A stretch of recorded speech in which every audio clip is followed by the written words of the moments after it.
ரொம்ப பேருக்கு கூட்டத்தில் பேசுகிறதுன்னா பயம். நமக்கு ஒன்றும் தெரியாதுன்னு மற்றவங்க நினச்சிடக்கூடாதுங்கிற எண்ணம் தான் இதுக்கு காரணம். ரொம்ப முக்கியமான ஒரு கூட்டம்னா பயமும் அதிகமாக இருக்கும். முக்கியமானவங்கள்லாம் வருவாங்களே, அவங்களாம் நம்மளை பற்றி மட்டமாக நினச்சிருவாங்களே அப்படிங்கிற பயம் வந்துடும். ஆனால் மேடை பேச்சுங்கிறது அவ்வளவு கடினமான ஒரு காரியம் இல்லைங்கிறாங்க அது சம்பந்தமான நிபுணர்கள். யாரும் பேச்சாளர் ஆகலாம், இது ஒன்றும் பெரிய கிஃப்ட்டு கிடையாது அப்படின்னு அவங்க சொல்கிறாங்க. நீங்கள் ஒரு சிறந்த பேச்சாளர் ஆகணுமா அப்படின்னா அதுக்குன்னு சில ஆலோசனைகளை சொல்லி வச்சுருக்கிறாங்க அனுபவசாலிகள். முதல் ஆலோசனை என்னென்னா, உங்கள் பேச்சு எளிமையாக இருக்கணும். ஏதாவது ஒரு கருத்து அல்லது 2 கருத்து சொன்னால் போதும். 20 அல்லது 30 கருத்துக்களை சொல்லிகிட்டே போகக்கூடாது. 2வது ஆலோசனை, நீங்கள் என்ன பேச போகிறீங்கிறது முதல்ல உங்களுக்கு நல்லா புரியணும். அதுக்கப்புறம் தான் அதை அடுத்தவங்களுக்கு புரிய வைக்க முடியும். எப்படி ஆரம்பிக்க போகிறோம், எந்த கருத்தை முக்கியமாக வலியுறுத்த போகிறோம், எப்படி முடிக்க போகிறோம் அப்படிங்கிறத முதல்ல நல்லா சிந்தித்து மனசில் வச்சுக்கணும். கடைசியாக என்ன சொல்கிறீங்களோ அதுதான் கேட்குறவங்க மனசில் நிற்கும். 3வது ஆலோசனை என்னென்னா, உங்கள் பேச்சு சுருக்கமாக இருக்கணும். ஒரு 15 நிமிஷம் பேசுகிறது ரொம்ப பொருத்தம். மணிக்கணக்கில் பேசிக்கிட்டு இருக்கிறது நல்லதில்லை. 4வது ஆலோசனை, நீங்கள் பேசுகிறது உண்மையாக இருக்கணும். உங்களுக்கு உண்மையான அனுபவங்கள் இருக்கும், அதை சொல்லலாம். உங்களுடைய உண்மையான அனுபவங்களை மற்றவங்களோட பகிர்ந்துக்கணும், அதுதான் முக்கியம். 5வது ஆலோசனை, ஆரம்பத்தில் கொஞ்ச நேரம் உங்களை பற்றியும் எதிரில் உள்ளவங்களை பற்றியும் சம்மந்தப்படுத்தி ஏதாவது பேசி ஒரு நெருக்கத்தை ஏற்படுத்திக்கணும். ஒவ்வொருத்தரும் இப்போ இவர் பேச போகிறது நம்ம சம்மந்தப்பட்டது அப்படின்னு நினைக்க ஆரம்பிச்சிருவாங்கல்ல, அதுக்கப்புறம் அவங்க கேட்க தயாராகிட்டாங்கன்னு அர்த்தம். எதிரில் உட்காந்துருக்கிற கூட்டத்திலேருந்து 3 பேரை தேர்ந்தெடுங்க. அதாவது வலது பக்கம் ஒருத்தர், நடுவில் ஒருத்தர், இடது பக்கம் ஒருத்தர். அதாவது உங்களை ரொம்ப கனிவாகவும் ஆர்வமாகவும் பார்க்குறவராக பார்த்து தேர்ந்தெடுத்துங்க மனசுக்குள்ளே. நீங்கள் பேசும்பொழுது என்ன பண்ணணும்னா, இவங்களை நேருக்கு நேராக மாறி மாறி பார்த்துக்கிட்டே பேசுனீங்கன்னா நீங்கள் ஏதோ ஒட்டுமொத்த கூட்டத்தையும் பார்த்து பேசுகிறதாக ஒரு உணர்வு அது ஏற்படுத்திவிடும். 6வது ஆலோசனை என்னென்னா, சொற்பொழிவுன்னா நீங்கள் பேசணும், படிக்கக்கூடாது. எழுதி படிக்கிறது நல்லா இருக்காது. குறிப்புகள் வேணும்னா வச்சுக்கலாம். படிக்கிறது பேப்பர்லேருந்து வர்றது மாதிரி இருக்கும், பேசுகிறது இதயத்திலேருந்து வர்றது மாதிரி இருக்கும். அப்புறம் 7வது ஆலோசனை சொல்கிறாங்க. அது என்னென்னா, மேடையில் ஏறி நின்ன உடனே இயல்பாக மூச்சை இழுத்து விட்டுங்க, இயல்பு நிலைக்கு வாங்க, அதுக்கப்புறம் இயல்பாக பேச ஆரம்பிக்கலாம் அப்படிங்கிறாங்க. இவ்வளவும் பேச்சு கலையில் வல்லுநர்களாக இருக்கிறவங்க சொல்லுகிற ஆலோசனைகள். இதையெல்லாம் கடைபிடிச்சா நமக்கும் அதுக்கும் வெகு தூரம்னு நினச்சிக்கிட்டு இருந்த ஒன்று இப்போ கிட்டத்தில் நெருங்கி வந்துடும். நாம் சொல்கிறபடியெல்லாம் அது கேட்கும். ஒரு பேச்சாளர், அவருக்கு சுருக்கமாகவே பேச தெரியாது. மேடையில் ஏற்றி விட்டுவிட்டா போதும், ஆரம்பிச்சிருவார், நிறுத்த மாட்டார், பேசிக்கிட்டே இருப்பார். ஒரு தடவை அவர் ஒரு கூட்டத்தில் ரொம்ப நேரம் பேசிக்கிட்டே இருக்கிறார். எதிரில் பொறுமை இழந்த ஒருத்தர் தன்னுடைய கை கடிகாரத்தை காட்டினார். அதை கவனித்த பேச்சாளர், மன்னிக்கணும், கை கடிகாரம் நான் கொண்டுகிட்டு வர மறந்துட்டேன், அதுதான் நேரம் போனதே தெரியல அப்படின்னு சொல்லியிருக்கிறார். இதுக்கு அவர் சொன்னாராம் கோபமாக, ஏய்யா கடிகாரத்தை தான் பார்க்க முடியல, மறந்துட்டேன், பக்கத்தில் மாட்டிருக்கிற கேலண்டரையாவது பார்க்கக்கூடாதா அப்படின்னாராம். என்ன சார் உங்கள் பையன் என்ன செஞ்சுக்கிட்டு இருக்கிறான் இப்போது அப்படின்னு கேட்டார் ஒருத்தர். அடிக்கடி கண்ணாடி முன்னாடி நின்று அழகு பார்த்துக்கிட்டு இருக்கிறான் சார் அப்படின்னாரு அப்பா. இளம் பருவம் இப்படி தான் இருக்கும், அதையெல்லாம் சாதாரணமாக நினச்சிடாதீங்க அப்படின்னாரு அவர். என்ன சார் சொல்கிறீங்க, கண்ணாடி முன்னாடி நின்றுக்கிட்டு நேரத்தை வீணாக்கிக்கிட்டு இருக்கான், அதை ஒரு பெரிய விஷயமா நான் நினைக்கணுமா அப்படின்னாரு இவர். இளம் பருவத்தில் இளைஞர்களுக்கும் சின்ன பொண்ணுங்களுக்கும் அடிக்கடி கண்ணாடியில் பார்க்கணும்னு தோணும். அது வெறுமனே அழகு பார்க்கறது மட்டும் இல்லை, அவங்க தங்களையே தேடி கண்டுபிடிக்கிற ஒரு முயற்சி அது. இது ஒரு மனோதத்துவ விளைவு. இது வரைக்கும் சின்ன பிள்ளையா இருந்துட்டோம், இனிமேல் நாமளும் மற்றவங்க மாதிரி மனிதர்கள் தான் அப்படிங்கிற உணர்வு அவங்களுக்கு வருது. தங்களோட முகம் எப்படி இருக்குது, அழகு எப்படி இருக்குது, உடம்பு நேரம் எப்படி இருக்குது, முடி எப்படி இருக்குது அப்படிங்கிறதையெல்லாம் கண்டுபிடிக்கிறாங்க. அதுக்கப்புறம் இன்னொரு ஆணோ பொண்ணோ தன்னை கவனிக்கணும் அப்படின்னு நினைக்கிறாங்க. இதெல்லாம் மனோதத்துவ உண்மைகள், இதெல்லாம் இயற்கை. இதை பார்த்துட்டு பெற்றவங்க பிள்ளைங்க கெட்டு போட்டாங்க அப்படின்னு நினைக்கக்கூடாது, அவங்கள திட்டிகிட்டே இருக்கக்கூடாது. இன்றைக்கி பல குடும்பங்களில் இதுதான் நடந்துக்கிட்டு இருக்குது. மனுஷ வாழ்க்கையிலேயே இப்படியும் இல்லாத அப்படியும் இல்லாத ஒரு பருவம் இளம் பருவம். 13லேருந்து 19 வயசுக்கு உட்பட்ட ஆண்கள் பெண்கள் இந்த வகையை சேர்ந்தவங்க, டீனேஜ் குரூப். இவங்களை சின்னவங்கன்னு நினச்சிட முடியாது, பெரியவங்கன்னு நினச்சிட முடியாது. இவங்க ரொம்ப சென்சிட்டிவ். சமூகம் நினச்சா இவங்களை நல்லவங்களாகவும் ஆக்கலாம், கெட்டவங்களாகவும் ஆக்கலாம். கொஞ்சம் அக்கறை எடுத்துக்கிட்டால் பெரிய பெரிய மேதைகளையும் விஞ்ஞானிகளையும் உருவாக்கலாம். ஆனால் நடக்கிறது என்ன தெரியுமா, அநேகமாக இவங்களை யாருமே சரியாக புரிஞ்சுக்கிறது இல்லை, இவங்களை சரியாக நடத்துறதும் இல்லை. இது வரைக்கும் நாம் சொல்கிறத கேட்டுக்கிட்டு இருந்தான், இப்போல்லாம் அவன் இஷ்டத்துக்கு நடக்க ஆரம்பிச்சுட்டான் அப்படின்னு வருத்தப்படுற பெற்றோர்கள் அதிகம். இது வருத்தப்படுற விஷயம் இல்லை, சந்தோஷப்பட வேண்டிய விஷயம். உங்கள் புள்ள சொந்தமாக யோசிக்க ஆரம்பிக்கிறதும் நடந்துக்க ஆரம்பிக்கிறதும் ஒரு தப்பான விஷயமா? அவன் கடைசி வரைக்கும் உங்கள் பேச்சையே கேட்டுக்கிட்டு இருக்கணுங்கிறது என்ன நியாயம்? இன்னைக்கு இளைஞர்களை பெரியவங்க தப்பாக புரிஞ்சுக்கிட்டு தவறாக நடத்துறதுனால தான் அவங்களுக்கு வெறுப்பு, எரிச்சல், மனக்கசப்பு எல்லாம் உண்டாகுது. பெற்றவங்க சரியாக மதிக்கிறது இல்லை அப்படிங்கிற ஒரே காரணத்தினாலேயே வீணாக போகிற பிள்ளைங்க இன்றைக்கி அதிகம். சரி, பெற்றவங்களுக்கு இன்றைக்கி என்ன தான் புத்தி சொல்ல வர்றீங்க அப்படின்னு கேட்குறீங்களா? நாம் எதையும் சொல்ல வரல, ஆனால் அது சம்பந்தமான சில நிபுணர்கள் சொல்லியிருக்கிறத உங்கள் காதில் போட்டு வைக்கலாம். அது என்னென்னா, பிள்ளைங்க கிட்ட அன்பு செலுத்துங்க. குழந்தையா இருந்தப்போ எவ்வளவு பாசமாக இருந்தீங்க, வளர வளர அதை ஏன் குறைச்சிக்கிறீங்க? பெற்றவங்களின் அன்பான வார்த்தைகளுக்கு ஏங்குறவங்க தான் இன்றைய இளைஞர்கள். அவங்க எதை சொன்னாலும் அதை அக்கறையாக காது கொடுத்து கேளுங்க, அலட்சியப்படுத்தாதீங்க. அவங்க விரும்புறது உங்ககிட்ட இருந்து ஒரு மதிப்பு, மரியாதை, அங்கீகாரம், இவ்வளவுதான். அவங்க அவங்களாவே முடிவுகள் எடுக்கட்டும், அதுக்கு நீங்கள் உதவியாக இருங்க, அது போதும். மற்றவங்க முன்னாடி, முக்கியமாக அவங்க நண்பர்கள் முன்னாடி அவங்கள பற்றி மட்டமாக பேசாதீங்க.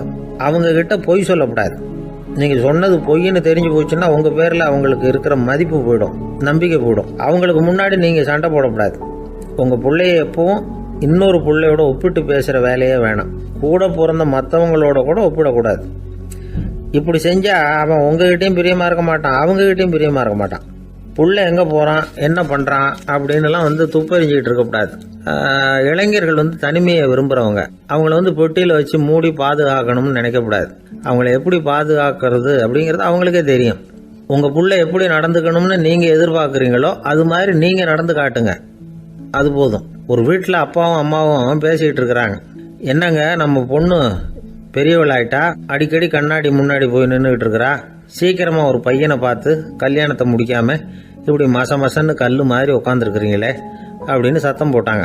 அந்த அம்மா, அவசரப்படாத, பார்க்கறதுக்கு கண்ணுக்கு அழகாக லட்சணமாக புத்திசாலியாக ஒரு பையன் கிடைக்க வேணாமா, அதுதான் பார்த்துக்கிட்டு இருக்கிறேன் அப்படின்னார் அப்பா. இதுக்கு அந்த அம்மா சொல்கிறாங்க, எங்கள் அப்பா இப்படியெல்லாம் நினச்சிக்கிட்டு இருந்திருந்தா எனக்கு கல்யாணமே ஆயிருக்காது தெரியுமா அப்படின்னாங்களாம். எனக்கு ஒரு நண்பர், அவர் ஒரு வழக்கறிஞர். ஒரு நாள் அவர்கிட்ட பேசிக்கிட்டு இருந்தேன். அப்போ கேட்டேன், ஏன் சார் நீங்கள்லாம் கோர்ட்டில் வாதாடுறப்போ கருப்பு நிற அங்கி அணியிறீங்களே, அதுக்கு என்ன காரணம்? சட்டத்துக்கும் கருப்பு கலருக்கும் என்ன சம்பந்தம் அப்படின்னு கேட்டேன். அது ஒரு சுவாரஸ்யமான கதைன்னார் அவர். சொல்லுங்களேன் அப்படின்னு அவர் சொன்னார். கிபி 1694 வருஷத்துல இங்கிலாந்து அரசி 2வது மேரிங்கிறவர் இறந்து போனார். அந்த ராணியோட கணவர் 3ஆம் வில்லியம், அவரு ஒரு உத்தரவு போட்டாராம், அரசியோட மறைவுக்கு அனுதாபம் தெரிவிக்கிற வகையில வழக்குரைஞர்கள் எல்லாரும் கருப்பு நிற அங்கி அணியணும் அப்படின்னு. அன்னைக்கு ஆரம்பிச்ச அந்த பழக்கம் அதுக்கப்புறம் மாறவே இல்லையாம், இன்னைக்கும் தொடருது. வழக்குரைஞர்கள்லாம் முதல்ல கருப்பு அங்கி மட்டும்தான் அணிஞ்சாங்களாம். அதில் ஒரு சின்ன சங்கடம், ஏற்கனவே உடம்பு கருப்பாக இருக்கிறவங்க அதுக்கு மேலே கருப்பு ட்ரெஸ் வேற போட்டுக்கிட்டா முகம் பளிச்சுன்னு தெரியாது இல்லையா? அதனால் முகம் பளிச்சுன்னு தெரியறதுக்காக அவங்கெல்லாம் வெள்ளை நிற பட்டியை அணிய ஆரம்பித்தாங்களாம். இப்படி தான் இங்கிலாந்தில் அந்த பழக்கம் ஆரம்பமாயிருக்குது. அந்த சமயத்தில் இந்தியாவை ஆண்டது பிரிட்டிஷ்காரங்க தானே, அதனால் இங்கேயும் அந்த பழக்கம் அப்படி நடைமுறைக்கு வந்துட்டுது. அதே மாதிரி சர்ச்சிலின் மூதாதையரான மார்ல்பரோ பிரபுவின் ஞாபகார்த்தமாக நீதிபதிகள் இந்த வெள்ளை குள்ளாய் அணிகிற முறை பழக்கத்துக்கு வந்துதான். இதுதான் என்னுடைய நண்பர் சொன்ன தகவல். இங்கிலாந்தில் நீதிமன்றம்ங்கிறது ரொம்ப மதிப்புள்ளது. அந்த அளவுக்கு சட்டத்துக்கு அங்கே மரியாதை. அங்கே நடந்த ஒரு சுவாரஸ்யமான நிகழ்ச்சியை ஒரு சகோதரி எழுதி அனுப்பியிருந்தாங்க. அவங்க அப்பா நீதித்துறையை சேர்ந்தவரா, அவர் சொன்னதான் இது. அவங்க எழுதி அனுப்பியிருந்த விஷயம் என்னென்னா, அங்கே ஒரு கேஸில் ஒரு முக்கியமான தீர்ப்பு வழங்க வேண்டியிருக்குது. ஜட்ஜி, பாரட்லா படித்த பெரிய பெரிய வக்கீல்கள், ஜூரி எல்லாருமா கூடி அந்த கேஸை பற்றி விவாதிக்கணும். சுமாராக 40 பேர். இதுக்காக கோர்ட்டு ஹாலில் விசேஷ சேம்பரில் நுழையிறதுக்கு முன்னாடி அவங்கெல்லாம் தங்களுடைய கோட்டு, தொப்பி எல்லாத்தையும் கழட்டி அங்கே நின்றுக்கிட்டு இருந்த ஒரு அட்டெண்டர்கிட்ட கொடுத்துட்டு உள்ளே போனாங்க. அந்த ஆள் படிக்காதவர். அவர் ஒவ்வொருத்தர் கொடுக்குறதையும் வாங்கி அங்கே அப்படியே ஒரு இடத்துல அடுக்கி வைக்கிறார். அப்படியே வாங்கி உள்ளே வச்சுக்கிட்டு இருக்கிறார் ஒவ்வொரு இடத்துல. அது அவரோட வேலை. உள்ளே போன ஜட்ஜி, வக்கீல், ஜூரி எல்லாரும் ரொம்ப நேரமாக அந்த கேஸை பற்றி விவாதிக்கிறாங்க. ஒரு நாள் பூரா ஆயிட்டுது. அவ்வளவு தீவிரமாக அக்கு வேறு ஆணி வேறைய பிச்சு உதறி இருக்கிறாங்க. ஒரு வழியாக 13 மணி நேரம் கழித்து வெளியில் வந்திருக்கிறாங்க. ஒவ்வொருத்தராக வர வர அந்த அட்டெண்டரும் அவங்கவுங்க கோட்டு தொப்பியை அவங்கக்கிட்ட எடுத்து ரொம்ப மரியாதையாக திருப்பி கொடுத்துக்கிட்டு இருக்கிறார். கடைசியாக ஜட்ஜ்மெண்ட்லாம் எழுதி முடிச்சுட்டு ரொம்ப திருப்தியோடவும் களைப்போடவும் வெளியில் வந்துகிட்டு இருக்கிறாராம். இந்த ஆள் அவருடைய மேல் கோட்டையும் தொப்பியையும் எடுத்து அவர்கிட்ட ரொம்ப மரியாதையோடு நீட்டினாராம். ஜட்ஜுக்கு ரொம்ப ஆச்சரியம். இந்த ஆள் எப்படி இவ்வளவு பேரோட கோட்டு தொப்பி எல்லாத்தையும் ஞாபகம் பேசகாமல் திருப்பி கொடுக்குறார் அப்படிங்கிறது அவருக்கு ஆச்சரியம். அதனால் அவர் அந்த ஆளை பார்த்து கேட்டாராம், ஏப்பா இந்த கோட்டை கொடுக்குறியே, இது என்னோடது தானா, என்னோடது தான்னு உனக்கு எப்படி தெரியும் அப்படின்னாராம். இதுக்கு அந்த பியூனு ரொம்ப பதவிசா பதில் சொன்னாராம், ஐயா இந்த கோட்டு ஹேட்டை உங்ககிட்ட வாங்கி மாட்டினேன், இப்போ திரும்ப உங்ககிட்ட தரணும், தந்துட்டேன், இதுதான் என்னோட வேலை, மற்றபடி இது உங்களோடதா இல்லையா அப்படிங்கிறதெல்லாம் எனக்கு தெரியாதுங்க அப்படின்னாராம். ஒரு சீடன் அந்த காலத்துல அஹிம்சைக்கு மரியாதை அதிகமா இருந்தது. இந்த காலத்துல இம்சைக்கு அதிக மரியாதை. ஒரு பெரியவர் இருந்தார். உண்மையை பத்தியும் சத்தியத்தை பத்தியும் நிறைய உபதேசம்லாம் பண்ணார். அது பிரகாரமே நடந்தார். அவர் பின்னாடி நிறைய கூட்டம்லாம் இருந்தது. சீடர்கள் அதிகமா இருந்தாங்க. அவர் கொள்கைக்கு மரியாதை இருந்தது. ஆனா காலப்போக்கில் அந்த மரியாதை குறைஞ்சி போச்சு. அவர் பின்னாடி போன கும்பலும் குறைஞ்சி போச்சு. இது ஏன்? இப்படி ஒரு கேள்வி கேட்டார் ஒருத்தர். அதுக்கு பதில் சொல்ல வந்தார் ஒருத்தர். அவரு ஒரு கதையை சொன்னார். சீக்கிய கதை. அதாவது மகான் குருநானக் உபதேசம் பண்ணிக்கிட்டு இருந்த காலம். அவர் பின்னாடி ஏகப்பட்ட கூட்டம் போற இடமெல்லாம் மக்கள் வெள்ளம் அவர் பின்னாடியே போயிட்டு இருந்ததுதான். அவர் எந்த ஊருக்கு போனாலும் எல்லாரும் பின்னாடியே போனாங்க. இந்த கூட்டத்தையும் அவங்க கிட்ட இருக்கிற ஆர்வத்தை போனார் ஒருத்தர். அவரு குருநானக்கோட நண்பர். அவர் நேரா போய் குருநானக்க பார்த்தார். ஆகா, உங்களுக்கு தான் எத்தனை 1000 சீடர்கள் அப்படின்னார். குருநானக் இதை கேட்டுட்டு லேசா சிரிச்சார். அவ்வளவுதான், பதில் எதுவும் சொல்லல. கொஞ்ச நாள் கழிச்சு குருநானக் ஒரு ஊரை விட்டுட்டு இன்னொரு ஊருக்கு புறப்பட்டார். ஆயிரக்கணக்கான ஜனங்கள் பின்னாடி போனாங்க. சும்மா போல குரு மகாராஜுக்கு ஜே அப்படின்னு கோஷம் போட்டுக்கிட்டே போறாங்க. ஒரு சாலை ஓரமா போய்கிட்டே இருக்கிறாங்க. திடீர்னு ஒரு இடத்துல ஆகாசத்துல இருந்து செப்பு காசுகள் மழை மாதிரி கொட்டிச்சு. கோஷம் போட்டுக்கிட்டு வந்தவங்க எல்லாம் பாதி பேர் உடனே கதைஞ்சு ஓடினாங்க. அவங்களுக்கு கிடைச்ச செப்பு காசையெல்லாம் பொறுக்கிக்கிட்டு மடியில கட்டிக்கிட்டு சொல்லிக்காம கொள்ளாம நழுவி போயிட்டாங்க. அவர் இதையெல்லாம் கவனிக்காம தொடர்ந்து போய்கிட்டே இருக்கிறார். அடுத்த ஊருக்கு போனார். அங்க மறுபடியும் ஒரு பணமழை. போன தடவை செப்பு காசு கொட்டுச்சு, இந்த தடவை இங்க வெள்ளி காசா கொட்டுது. இப்பவும் இருந்த கூட்டத்துல பாதி பேர் கும்பல் அப்படியே கலைஞ்சு ஓடி போய் முடிஞ்ச அளவுக்கு அதை பொறுக்கிட்டு அப்படியே ஓடிட்டாங்க. குருநானக் தொடர்ந்து போறார். இன்னொரு ஊர்ல மறுபடியும் பணமழை. இந்த தடவை வெறும் தங்க காசா விழுது. இதை பார்த்ததும் மீதி இருந்த கும்பலும் கலைஞ்சு ஓடி போய் தங்க காசை அள்ளிக்கிட்டு அம்பேல் ஆயிட்டுது. குருநானக் திரும்பி பார்த்தார். கடைசியா எஞ்சி இருந்தது ஒரே ஒரு சீடர் தான். செப்பு காசு, வெள்ளி காசு, தங்க காசு எதையும் பொருட்படுத்தாம இவர் பின்னாடியே வந்துகிட்டு இருக்கிறார். நீதான்ப்பா என்னுடைய உண்மையான சீடன் அப்படின்னு சொல்லி அவரை வாழ்த்தி அவர்கிட்ட தன்னுடைய பணிகளை ஒப்படைச்சாராம் குருநானக். அவ்வளவுதான் அந்த கதை. அதை கேட்டதும் உண்மைக்கு ஏன் மரியாதை குறைஞ்சு போச்சுங்கிறது புரியுது. நல்லவங்க பின்னாடி போற கூட்டம் குறையறதுக்கு இதுதான் காரணம். காசு தான் முக்கியம்னு நினைக்கிறவங்க அதிகமாயிட்டாங்க இந்த காலத்துல. காசு முக்கியம்தான், இல்லைன்னு சொல்லல. ஆனா காசு நமக்கு அடிமையா இருக்கணும். வேலைக்கார மாதிரி இருந்து வேண்டியதை வாங்கி கொடுக்கணும். நாம காசுக்கு அடிமையாயிடக்கூடாது. அப்படி ஆகும் பொழுதுதான் விவகாரம் ஆரம்பம். இந்த காலத்து குரு ஒருத்தர், அவருக்கு பின்னாடி ஏகப்பட்ட சீடர்கள் இருந்தாங்க. ஒரு காலத்துல ஒவ்வொரு கட்டத்துல ஒவ்வொருத்தரா நழுவி போயிட்டாங்க. இப்ப மிஞ்சி இருக்கிறது ஒரே ஒரு சீடன் தான். ரொம்ப பவ்யமா கையை கட்டிட்டு அவர் முன்னாடி உட்காந்துருக்கிறான். கடைசியில நீ மட்டுமாவது இருக்கியப்பா, அது போதும், நீ தான் எனக்கு உண்மையான சீடன் அப்படின்னாராம் குரு. அதுக்கு அந்த சீடன் சொல்லியிருக்கான், அப்படி இல்லைங்க சுவாமி, நீங்க இப்போ உட்காந்துக்கிட்டு இருக்கிற பீடத்துக்கு அடியில பெட்டியில பணம் வச்சிருக்கிறீங்க, அது எனக்கு தெரியும். அதனால நீங்க எப்போ எழுந்திரிச்சு அந்த பக்கம் போவீங்கன்னு பாத்துக்கிட்டு இருக்கிறேன் அப்படின்னு. ஒரு ஊர்ல ஒரு துறவி இருந்தார், புத்த சமய துறவி. அந்த ஊர் மன்னன் அவரை பத்தி கேள்விப்பட்டிருக்கான். ஒரு நாள் புறப்பட்டு போனான். துறவியின் பாதங்களை தொட்டு வணங்கினான். அதுக்கப்புறம் சொன்னான், ஐயா, நான் உங்களை அரண்மனைக்கு அழைச்சிட்டு போறதுக்காக வந்திருக்கிறேன். இனிமே நீங்க இங்க எதுக்கு இருக்கணும் அப்படின்னானா. அவன் மனசுக்குள்ள என்ன நினைப்புன்னா, இவர் எங்க வர போறாரு, நான் ரொம்ப எளிமையானவன், எனக்கு எதுக்கு அரண்மனை வாசம்னு சொல்லி விடுவார் அப்படின்னு நினைச்சிருக்கான். ஆனா அந்த துறவி என்ன பண்ணார் தெரியுமா? அப்படியா, சரி போகலாம் வா, போய் உன் ரதத்தை கொண்டுட்டு வா, அரண்மனைக்கு போகும்பொழுது அதுக்கு தகுந்த மாதிரி ஆடம்பரமாக போகணும் அப்படின்னு விட்டாரான். துறவி இப்படி சொன்னதும் அந்த மன்னனுக்கு மனசுக்குள்ள சந்தேகம் வந்துட்டுது. இவர் உண்மையிலேயே துறவி தானா, ஏமாத்து பேர் வழி மாதிரி தெரியுதே அப்படின்னு நினச்சிருக்கான். இருந்தாலும் இனிமேல் என்ன பண்ணுறது, சொல்லியாச்சு. ரதத்தை கொண்டுகிட்டு வந்தான். துறவி ஏறி உக்காந்தார். பக்கத்தில் ராஜா. அவர் ரொம்ப உற்சாகமாக வரார். இவன் ரொம்ப சோர்ந்து போய் வரான். துறவி மரத்தடியிலேயே வாழ்ந்து பழக்கப்பட்டவர், அரண்மனையில் எளிமையாக ஒரு இடத்துல உட்காந்துக்குவார் அப்படின்னு நினச்சான். ஆனால் அப்படி இல்லை. அரண்மனைக்கு வந்த உடனே அந்த துறவி அதை கொண்டுட்டு வா இதை கொண்டுட்டு வான்னு சொல்லி உத்தரவு போட ஆரம்பிச்சுட்டார். அரண்மனையில் இருந்தால் அரசனை மாதிரி இருக்கணும் அப்படிங்கிறார். ராத்திரி பூரா சௌரியமாக தூங்கினார். பகலில் அரண்மனை தோட்டத்தில் உலாவ வேண்டியது, நீச்சல் குளத்தில் குளிக்க வேண்டியது, இப்படியே பொழுது போக்கிட்டு இருக்கிறார். அந்த அரண்மனையில் துறவி மகிழ்ச்சியாக இருக்கிறார். மன்னனால் அப்படி இருக்க முடியல. அவருக்கு எந்த கவலையும் இல்லை, இவனுக்கு அரசாங்க கவலைகள். துறவி அப்படி இருக்கிறத இவனால் தாங்கிக்க முடியல. ஒரு நாள் அவர்கிட்டே போய், நான் உங்ககிட்ட கொஞ்சம் பேசணும் நானா. துறவி பார்த்தார்.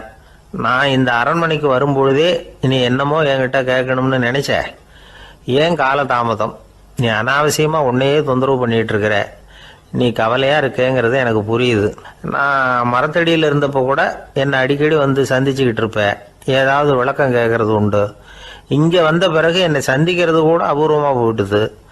நீ இப்போ என்ன கேட்க போறேங்கிறது எனக்கு தெரியும், இருந்தாலும் கேளு அப்படின்னாராம்.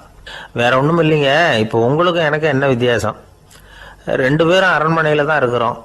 நீங்கள் மகிழ்ச்சியாக இருக்கிறீங்க, நான் அப்படி இருக்க முடியல. இவ்வளவுக்கும் நீங்கள் முன்னாடி இருந்தது மாதிரி இல்லை.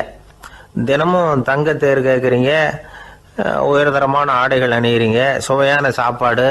இப்படி இருக்கிறப்போ உங்களுக்கும் எனக்கு என்ன வித்தியாசம்? இதுதான் மன்னனுடைய கேள்வி. இதுக்கு பதில் சொல்கிறேன், என் கூட புறப்பட்டு வா, இந்த நகரத்துக்கு வெளியில் போவோம் அப்படின்னு சொல்லி அரசனை கூப்பிட்டுக்கிட்டு ஊர் எல்லைக்கு சேர்ந்தார் துறவி. அங்கே போய் சொன்னார், இதை பாருப்பா, இந்த இடத்த தான் தேடிக்கிட்டு இருந்தேன். இனிமேல் நான் திரும்பி வரப்போகிறதில்ல. நீ என்னோட வர்றியா திரும்பி போறியா அப்படின்னார். நான் எப்படிங்க உங்கள் கூட வர முடியும்? என்னுடைய நாடு, என்னுடைய சொத்துக்கள், மனைவி, மக்கள் எல்லாத்தையும் விட்டுட்டு எப்படிங்க வர்றதுன்னா.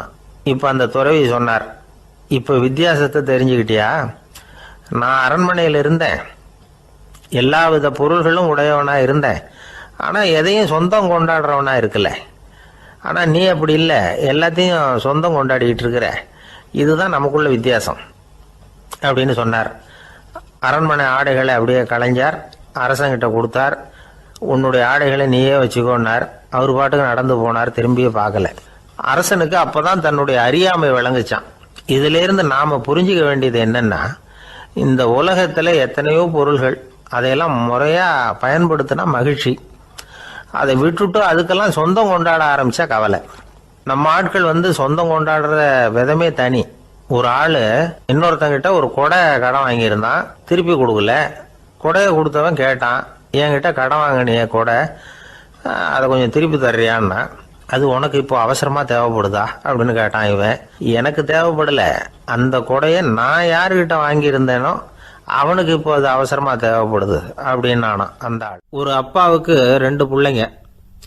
மூத்தவன் ரொம்ப அடக்கம், அப்பா எது சொன்னாலும் கேட்பான், பெரியவங்களுக்கு கீழ்ப்படிஞ்சு நடப்பான். இளையவன் அப்படி இல்லை, தான் நினைச்சதை தான் சொல்லுவான், செய்வான். அடுத்தவங்க சொல்றதை கேட்க மாட்டான், அடங்கி நடக்க மாட்டான். இந்த 2 பேரில் யாரை உங்களுக்கு பிடிக்கும்? பெரியவனை தான் பிடிக்கும். ஏன்னா அவன் தான் சொல்கிற பேச்சை கேட்குறவன் அப்படின்னு சொல்லுவீங்க. ஆனால் ஒரு ஞானி என்ன சொல்கிறார் தெரியுமா? ஒரு குழந்தை அதன் அறிவுக்காக மதிக்கப்பட வேண்டுமே தவிர அதனுடைய கீழ்ப்படியும் தன்மைக்காக அல்ல அப்படிங்கிறார். நம்ம குழந்தைகளை சுயமாக சிந்திக்கிறதுக்கு நாம் விடுறதில்ல, மற்றவங்களை பார்த்து காப்பி அடிக்கிறதுக்கு தான் நாம் அவங்களுக்கு கற்றுக் கொடுக்குறோம். புகழ்பெற்ற மனிதர்கள் சிலருடைய பேரை சொல்லி நீயும் அவர் மாதிரி ஆகணும், இவர் மாதிரி ஆகணும் அப்படின்னு சொல்லிகிட்டே இருக்கிறோம். குழந்தைகள் தங்களுடைய தனித்தன்மையை வளர்த்துக்கிறதுக்கு நாம் தடையாக இருக்கிறோம். ஒரு குழந்தைகிட்ட அனாவசியமாக நம்பிக்கையை வளர்த்துடக்கூடாது, எந்த கோட்பாட்டையும் திணிக்கக்கூடாது. நாம் ஏற்கனவே அர்த்தமில்லாத கருத்துக்களையும் கொள்கைகளையும் மனசில் போட்டு நிரப்பி வச்சிருக்கிறோம். இந்த உலகத்துக்கு புதுசாக சேர்ந்திருக்கிற ஒரு குழந்தையின் தூய்மையான மனசில் நம்ம கருத்துக்களை அறிமுகம் செய்ய அல்லது திணிக்கிறதுக்கு நமக்கு எந்த அதிகாரமும் கிடையாது. ஒரு குழந்தைய நீ இந்த மதத்தை சேர்ந்தவன் அப்படின்னு பிறந்ததுமே ஒரு முத்திரை குத்தி விடுறோம். இது அதோட சுதந்திரத்தை ஆரம்பத்திலேயே கிள்ளி எறிகிறது மாதிரி தான். நீங்கள் ஒரு மதத்தின் வழிமுறைகளை கடைப்பிடிச்சிக்கிட்டு வர்றீங்க, அந்த வழியில் போய்கிட்டு இருக்கிறீங்க, சரி, அதனால் போகிறீங்க. அதுக்காக உங்கள் குழந்தையையும் அதே வழியில் தான் வரணும் அப்படின்னு கட்டாயப்படுத்துறதுக்கு உங்களுக்கு என்ன உரிமை இருக்குது? அந்த குழந்தை சுயமாக சிந்திச்சு ஒரு முடிவுக்கு வரட்டுமே, அதுக்கு நீங்கள் ஏன் தடையாக இருக்கிறீங்க? நமக்கு உண்மையிலேயே நம்ம குழந்தை மேலே அன்பு இருந்தால் இது மாதிரி திணிப்பு வேலைகளை செய்யக்கூடாது. திணிப்பு வேலைகளிலிருந்து குழந்தைகளை காப்பாற்றினா போதும். அதுதான் ரொம்ப முக்கியம். அடுத்த தலைமுறை அற்புதமான தலைமுறையாக உருவாகும். நாம் தான் சாதி மத சங்கடங்களில் மாட்டிக்கிட்டு தவிக்கிறோம். அவங்களாவது சாதி மத வேறுபாடு இல்லாத சமுதாயத்தை பார்க்கட்டுமே, அந்த சௌகரியங்களை அனுபவிக்கட்டுமே. அதுக்கு நாம் என்ன செய்யணும்னா ஒன்றும் செய்யாமல் இருந்தால் போதும். ஒரு குழந்தைகிட்ட நம்ம கருத்தை திணிக்கும் பொழுது என்ன ஆகுது தெரியுமா? அது அவனை அவங்ககிட்ட இருந்தே அப்புறப்படுத்தி விடுது. அவனுடைய தனித்தன்மையை அழிச்சுடுது. அவனை ஒரு எல்லைக்குள்ளே திணிச்சுடுது. இதெல்லாம் அன்புங்கிற பேரால் பெற்றோர்கள் செய்கிற தப்பு.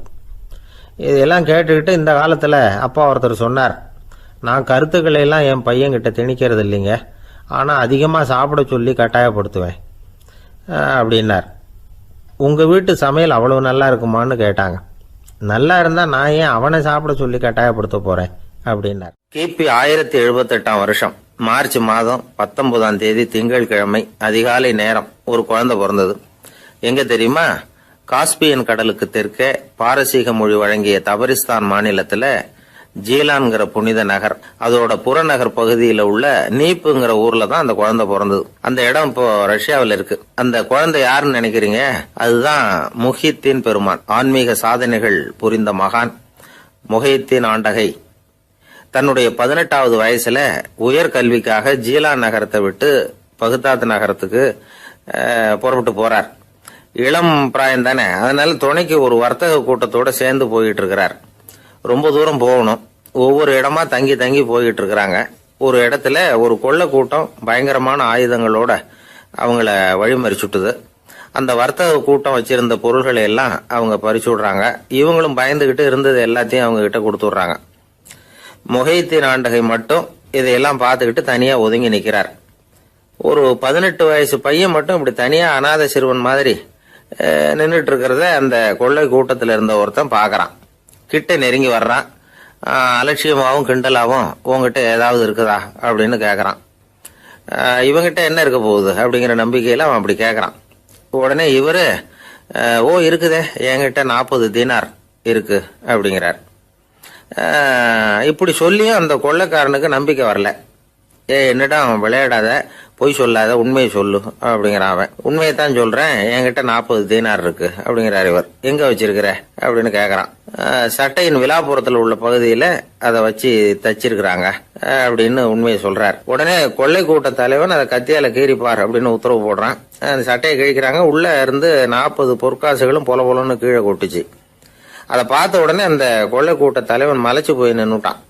காசை பார்த்துட்டு அவன் மலைச்சு போல, பொய் பேசாத அந்த பையனோட நேர்மையை பார்த்துட்டு அவன் அப்படி நின்னான். மெதுவா அந்த பையன் கிட்ட வந்தான். ஏன்பா, நீ என்ன பணக்கார குடும்பமா அப்படின்னு கேட்டான். அப்படிலாம் இல்ல, எனக்கு அப்பா இல்ல, அம்மா மட்டும்தான் உண்டு. எங்க அப்பா எனக்குன்னு விட்டு போன சொத்தே இந்த 40 தீனார் தான் அப்படின்னாரு இவர். அப்படி இருந்துமா உண்மை பேசணும்னு ஆசைப்பட்டேன். என்கிட்ட ஒண்ணும் இல்லைன்னு ஒரு வார்த்தை சொன்ன உன்னை விட்டுருப்போமே அப்படின்னா அவன். அப்படி இல்லைங்க, நான் இறைவன் திருநாமத்தை அறியக்கூடிய கல்வி ஞானத்துக்காக இப்ப போயிட்டு இருக்கிறேன். இறைவன் திருநாமத்தை உச்சரிக்க வேண்டிய நாவால பொய் பேசக்கூடாதுன்னு எங்க அம்மா சொல்லியிருக்கிறாங்க. அதனால நான் எப்பவுமே பொய் சொல்ல மாட்டேன் அப்படின்னு என்னுடைய தாய்க்கு வாக்கு கொடுத்திருக்கிறேன் அப்படின்னார் அவர். முஹித்தீன் பெருமான் வார்த்தைகளை கேட்ட அந்த கொள்ளையர்கள் மனம் திருந்தி நல்லவங்களா ஆயிடுறாங்க. அந்த கொள்ளையர் தலைவன் பிற்காலத்துல ஒரு பெரிய மகான் ஆயிடுறார். பெரியவர்கள் வாழ்க்கையில நடக்கிற இது மாதிரி சம்பவங்கள் தான் நாம நல்ல விதமா வாழறதுக்கு துணையா இருக்கும். அந்த காலத்துல கொள்ளையர்களே பெரியவங்க செயலை பார்த்து மனம் திருந்தி இருக்கிறாங்க. இந்த காலத்துல யார் இப்படி இருக்கிறா? இந்த காலத்துல மகான் ஒருத்தரை பார்த்தேன், எனக்கு வேண்டியப்பட்ட மகான். ஏங்க நீங்களும் மகான் ஆகிறதுக்கு முன்னாடி கொள்ளை அடிச்சுட்டு இருந்தீங்களா அப்படின்னு கேட்டேன். அவர் மெதுவா கண்ணை திறந்து என்ன நிமிந்து பார்த்தார். அப்படி இல்லப்பா, நான் கொள்ளை அடிக்கிறதுக்காகத்தான் மகானாவே ஆகி இருக்கிறேன் அப்படின்னு சொல்லிவிட்டு மறுபடியும் கண்ணை மூடிட்டார். மனிதர்கள்ல சில பேரு ரொம்ப வித்தியாசமா நடந்துக்குவாங்க. மற்றவங்களுக்கு அது ரொம்ப ஆச்சரியமா கூட இருக்கும். அந்த ஆள் ஒரு மாதிரி பார்த்து நடந்துக்கோ அப்படின்னு கூட சொல்கிறது உண்டு. இவங்களை பார்த்து நாம் பித்து குளியும்போம். உளவியல் இவங்களை எக்ஸென்ட்ரிக்ஸ் அப்படின்னு சொல்லுது. இவங்களை மனநோயாளிகள்னு தவறாக புரிஞ்சிக்க கூடாது. அவங்க வேற இவங்க வேற. எக்ஸென்ட்ரிக்ஸ் பற்றின சில விவரங்கள் ஒரு புத்தகத்தில் இருக்குது. அதாவது ஸ்காட்லாந்தில் ஒரு உளவியல் மருத்துவர் அதை எழுதியிருக்கிறார். அவர் பேர் டாக்டர் டேவிட் வீக்ஸ். அவருக்கு ஒரு உதவியாளர் இருந்தாராம். அவர் பேர் கேட் வுட். இவங்க 2 பேரும் சேர்ந்து இங்கிலாந்து பூரா சுற்றி பார்த்துருக்காங்க. 3 வருஷம் சுற்றினாங்களாம். நான் சொன்னது மாதிரி ஒரு மாதிரியாக இருக்கிற ஆசாமிகள் பல பேரை சந்தித்து பேசி அவங்கள பற்றி ஆய்வுலாம் நடத்தியிருக்கிறாங்க. அப்படி நடத்தி அதை ஒரு புஸ்தகமாக எழுதியிருக்கிறாங்க. நிறைய பேசி பார்த்துட்டு அவங்க சொல்லியிருக்கிறத கேட்டால் ரொம்ப ஆச்சரியமாக இருக்குது. நாம் இவங்களை பார்த்து பித்துக்குழிங்கிறோம், எக்ஸென்ட்ரிக்ஸ் அப்படின்னு சொல்கிறோம், கிண்டல் கூட பண்ணுறோம். ஆனால் அவங்களோட அறிவு ரொம்ப தெளிவானதான். இந்த ஆராய்ச்சியாளர்கள் சொல்கிறாங்க. அவங்க உடல் நலமும் ரொம்ப நல்லா இருக்குதான், உடம்புலையும் எந்த கோளாறும் இல்லையா. அவங்களுக்கு மகிழ்ச்சியும் அதிகமாக, ஆயுளும் அதிகமாக. அவங்களில் பல பேர் என்ன சொல்கிறாங்கன்னா, நீங்கள் நினைக்கிறது மாதிரி இல்லை நாங்கள், ஆனால் நாங்கள் மற்றவங்கள்லேருந்து வேறுபட்ட தன்மை உள்ளவங்க அப்படிங்கிறத ஒத்துக்கிறாங்களாம். இந்த உலகம் பிறந்ததுலேருந்தே இப்படிப்பட்ட வித்தியாசமான ஆசாமிகளும் பிறந்திருக்கிறாங்க. சரி, அப்படிப்பட்டவங்க எப்படி இருப்பாங்க? இப்போ ஒரு மகாராஜா தன்னோட நாய்க்கு லட்சக்கணக்கில் பணம் செலவு பண்ணி கல்யாணம் பண்ணி வச்சிருக்கிறார். ஒரு கோடீஸ்வரர் தான் வளர்த்துக்கிட்டு இருந்த பூனைகளுக்கு தன்னோட சொத்து பூராவை எழுதி வச்சிருக்கிறார். இது மாதிரி ஒருத்தர் 2 பேர் இல்லை, நிறைய பேர் உண்டு. சில பேர் எப்படி தெரியுமா, அவங்களுக்கு வசதியில் எந்த குறையும் இருக்காது. வீடு, காரு, பணம் எல்லாம் தாராளமாக இருக்கும். அப்படி இருந்தாலும் அவங்கக்கிட்ட ஒரு பழக்கம் இருக்கும். யாராவது ஒரு நண்பர் வீட்டு விசேஷத்துக்கு போயிருப்பார், இல்லைன்னா ஒரு கடைக்கு போயிருப்பார். அவங்க ரொம்பவும் மரியாதையாக வரவேற்று எல்லாம் பண்ணிகிட்டு இருப்பாங்க. ஆனால் இவர் அவங்களுக்கு தெரியாமல் ஏதாவது ஒரு பொருளை திருடி பாக்கெட்டில் போட்டுட்டு வந்துடுவார். அப்படி வந்தால் தான் இவருக்கு திருப்தி. பல பேர் அவங்க வளர்த்த பிராணிகளுக்கு பளிங்கு கல்லால் சமாதி கட்டி வச்சிருக்கிறாங்க. இப்படிலாம் பண்ணுறாங்க. பல பேர் அவங்களுக்கு பிடித்தமான ஒருத்தர் எப்படியோ அதே மாதிரி தலைமுடி, தாடி வச்சுக்கிறது, உடை உடுத்திக்கிறது, மலை குகையில் போய் குடியிருக்கிறது, இப்படி எவ்வளவோ வினோதமான நடவடிக்கைகள். இவங்களையெல்லாம் ஆய்வு பண்ணின டாக்டர் வீக்ஸ் என்ன சொல்கிறாரு தெரியுமா? பொதுவாக இவங்க உயர்ந்த புத்திசாலிகளாக இருக்கிறாங்க. ஒருமைப்பட்ட மனம், கருமையுமே கண்ணான பண்பு, தனிமையை நாடுற மனப்பான்மை எல்லாம் இவங்களுக்கு உண்டு. அவங்களில் பல பேர் அவங்க பெற்றோருக்கு முதல் குழந்தை அல்லது ஒரே குழந்தை இப்படி தான் இருக்கிறாங்க. இது மாதிரியானவங்க பெண்கள் 1 பங்குன்னா ஆண்கள் 2 பங்கு. இவங்கெல்லாம் ஆக்கப்பூர்வமான செயல் செய்கிறாங்க. அப்படிப்பட்டவங்களாக தான் இருக்கிறாங்க. அடுத்தவங்க கிட்ட அன்பு காட்டுறவங்களா இருக்கிறாங்க, உற்சாகம் ஊட்டுறவங்களா இருக்கிறாங்க. அவங்களுடைய ஆக்கப்பூர்வமான பணிகளுக்கு ஊக்கம் கொடுத்தா அவங்க மன சந்தோஷமும் உடல் நலமும் பெருகும், ஆயுளும் கூடும். இதெல்லாம் அந்த டாக்டருடைய கண்டுபிடிப்பு. பித்துக்குழித்தனத்துக்கும் மனநோய்க்கும் வித்தியாசம் உண்டுங்கிறத சொல்கிறது தான் இந்த தகவல். அதனால் 2ம் ஒன்றுன்னு நினச்சிடக்கூடாது. ஒரு நண்பன் ஒருத்தனை பற்றி சொல்கிறோம். அவன் எந்த வகைன்னு நீங்களே முடிவு பண்ணுங்களேன். அவன் ஒரு கல்யாண வீட்டுக்கு போய் சாப்பிட்டுட்டு வெளியில் வந்தோம். அவன் கூட வெளியில் வந்த உடனே ரொம்ப நேரமாக தன்னோட செருப்பை தேடிக்கிட்டு இருந்தான். என்னப்பா இன்னுமா உன் செருப்பு கிடைக்கல அப்படின்னு கேட்டோம். இல்லை என்னது முன்னாடியே கிடைச்சுட்டுது, அதை விட நல்லதாக ஏதாவது கிடைக்குமான்னு பார்க்குறேன் அப்படின்னா. அவன் பத்திரிகையில் வர்ற செய்திகளை கூட நகைச்சுவையா சொல்றது உண்டு. அதாவது அதை நேரடியா சொன்னா வானொலியில அனுமதிக்க மாட்டாங்க சில விஷயங்களை. அது சின்னாருக்கு கௌரவ குறைச்சல், அதை வேடிக்கை கலந்து நகைச்சுவோடு சொல்லும் பொழுது அதை அனுமதிச்சிருவாங்க. அப்ப அந்த விசாரணை கமிஷன் அது நிறைய நடந்துகிட்டு இருந்தது. டெல்லியில இருந்து அமலாக்க பிரிவு அதிகாரிகள்லாம் வராங்க போறாங்கன்னு பத்திரிகையில அமர்க்கலப்பட்ட இடம். அந்த நேரம் நான் ஒரு ரேடியோவில் ஒரு செய்தியை தயார் பண்றோம். அப்ப என்ன பண்ணேன்னா, இது மாதிரி அந்த பத்திரிகை செய்தியை வச்சுக்கிட்டே ஒரு செய்தி சொன்னோம், இன்னொரு தகவல் சொல்லி. அதனால ஒருத்தன் தமிழ்நாட்டுல ஒரு ஆள், அவன் திடீர்னு கோடீஸ்வரன் ஆயிட்டான். நேற்று வரைக்கும் சாதாரணமா இருந்தாள், இன்னைக்கு கோடீஸ்வரன் ஆயிட்டான். டெல்லியில இருந்து 2 அதிகாரிகள் வராங்க, எப்படி அவன் பணம் சேர்த்தான்னு கண்டுபிடிக்கிறதுக்கு. அவனை கூப்பிட்டு 2 அதிகாரிகளும் எப்படிடா பணம் சேர்த்த? நான் ஒன்றும் தப்பான வழியில பணம் சேர்க்கல சார், நான் பந்தயம் கட்டியே பணக்காரன் ஆயிட்டேன். பந்தயம் கட்டியே எப்படிடா பணக்காரன் ஆக முடியும் அப்படின்னா, நீங்க நம்புங்க சார், நான் பந்தயம் கட்டி தான் பணக்காரன், தப்பான வழியில சேரல சார். பந்தயம் கட்டி எப்படா கோடீஸ்வரன் நானு அப்படின்னா, நாங்க நம்ப முடியாதுன்றான் விசாரிக்க வந்தவன். அப்படின்னா உங்ககிட்டே ஒரு பந்தயம் கட்டட்டுமான்றான் விசாரிக்க வந்தவன்ட்டிய. என்னடா பந்தயம் அப்படின்னா, ஒண்ணுமில்ல சார், இது என் கண்ணு, இது என் பல்லு, என் கண்ணை என் பல்லாலேயே கடிக்கிறேன், எவ்வளவு பந்தயம் விசாரிக்க வந்தா 100 ரூபாய் எடுத்து வச்சான், இதை ப்ரூவ் பண்றான்னு. அப்படியே கண்ணை எடுத்துட்டான். அது பளிங்கு கண்ணு, ஏற்கனவே ஒரு கண்ணு பளிங்கு கண்ணு வச்சுட்டா எடுத்து கடிச்சு விட்டான். இது விசாரிக்க வந்தாலும் 100 ரூபாய் விட்டுட்டு நிக்கிறான். எப்படி பணம் சேர்த்தான்னு வந்தவன் உடனே இன்னொருத்தன், இவன்ட்ட என்னடா பேச்சு கொடுக்காரா, நம்ம பணம் தான் அங்க போயிட்டு இருக்கு, உனக்கு விசாரிக்க தெரியல, போடா நான் விசாரிக்கிறேன்னு அடுத்த வந்தான். அது நீ ஒழுங்கா சொல்றேன், எப்படிடா பணம் சேர்த்தேன் சார், நீங்க கொஞ்சம் புத்திசாலியா தெரியுது அவரை விட, நீங்களாவது நம்புங்க சார், பந்தயம் கட்டி தான் பணம் சேர்த்தேன், நான் நம்ப முடியாது. அப்படின்னா உங்ககிட்ட இன்னொரு பந்தயம் கட்டட்டுமா அப்படின்றான். வேண்டாம், அவனை ஏமாத்தி விட்டேன் அதனால வேண்டான்றான். இல்ல சார், அவரு ஏமாந்தது பொய் கண்ணு, பளிங்கு கண்ணுன்னு தெரியாது, ஏமாந்துட்டார். இப்போ உங்ககிட்ட பந்தயம் கட்டுறது நெஜம் கண்ணு, இந்த பக்கம் பளிங்கு கண்ணு கிடையாது, நெஜம் கண்ணு, இதை பல்லால கடிக்கிறேன் அப்படின்னு அவன் ஒரு 100 ரூபாய் எடுத்து வச்சான். இவன் அப்படியே பல்செட்டை கேட்டினான் தனியா, அப்படியே கேட்டு கடிச்சு விட்டான். அதையும் விட்டுட்டான். இவன் உடனே 2 பேரும் இவன்கிட்ட பேச பேச நம்ம பணம் தான் அவன்கிட்ட போயிட்டு இருக்கு, இவன் எப்படி பணம் சேர்த்தான்னு கண்டுபிடிக்கிறதுக்கு டெல்லியில இருந்து வந்திருக்கோம், இவன் மேற்கொண்டு பேசாத, பேச பேச பந்தயம் கட்டுவான்.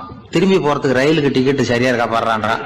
அவன் கரெக்டா எண்ணி பார்த்து கரெக்டா இருக்குப்பா, மேற்கொண்டு பேசாத, அவன்கிட்ட நம்ம போயிடுவோம், போய் நம்ம அதிகாரிகிட்ட சொல்லிடுவோம்னு சொல்லி போயிட்டு வரேன் சார் அப்படின்னு சொல்லிட்டு மரியாதை போயிட்டாங்க.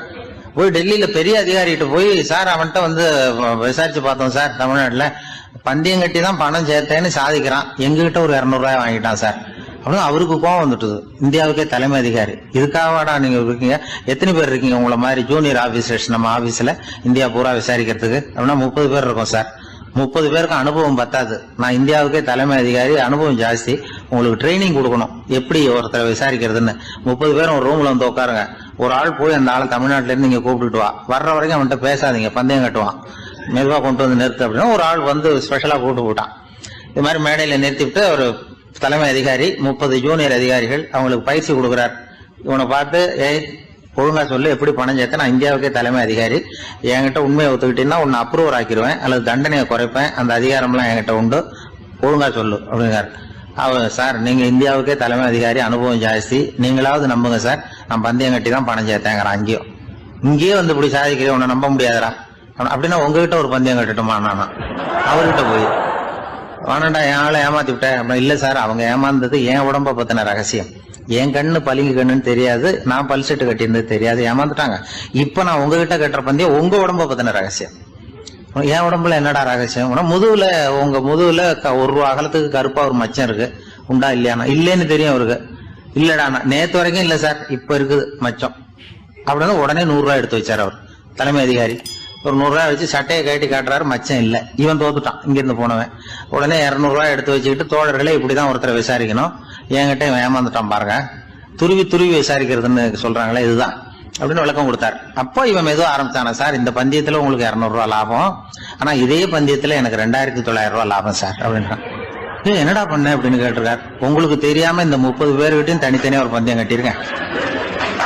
30 பேர்கிட்ட என்னடா பந்தயம் கட்டினேன், ஒண்ணும் இல்ல சார், உங்க எல்லாரும் முன்னாடியும் உங்க மேல் அதிகாரியை சட்டையை கேட்ட வைக்கிறேன், உங்களுக்கு பந்தயம் கட்டினேன், போயிட்டு பூரா எனக்கு 2900 ரூபாய் லாபம். அவரு பார்த்தா அதிர்ச்சி ஆயிட்டாரு. தலைமை, சார் நீங்க போங்க சார் அப்படின்னு சொல்லி ஒரு ஆளை கொண்டு போய், சாரை கொண்டு போய் மரியாதையா பக்கத்து ரூம்ல விட்டாங்க.